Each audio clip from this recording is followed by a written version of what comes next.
આજ તો મિત્રો મિની બ્લોગ બનાવવાનો હતો બીજો દિવસ, એટલે બીજા દિવસને કરી નાખ્યો રાઈટ. અને મિત્રો આજે વહેલો ઉઠીને બનાવી નાખી કોફી આપણે.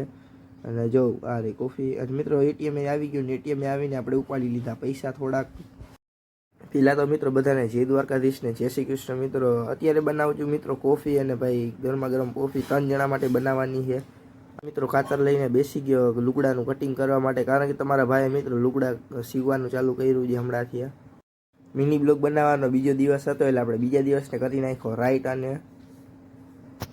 અને પછી મિત્રો આપણે એટીએમે જવું હતું તો ઘરેથી નીકળી ગયા ને આવી ગયા સીધા એટીએમે ને પૈસા ઉપાડી લીધા આપણે. એક હાથે ગાડી હલાવતા હલાવતા પછી નીકળી ગયા મિત્રો ઘર બાજુ. ઘરે આવી ગયો ને મિત્રો વળી પાછો કટિંગ કરવા બેસી ગયો કપડાનું કટિંગ કર્યું ને એટલી વારમાં તો મિત્રો આપણું આવી ગયું જમવાનું. ભીંડાનું શાક હતું. અને મિત્રો આજનો મિની બ્લોગ આટલો જ યાર. ગમે તો યાર લાઈક અને સબસ્ક્રાઈબ કરતા જજો. મળી તમને બધાને યાર નવા મિની બ્લોગમાં. જય દ્વારકાધીશ, જય શ્રી કૃષ્ણ.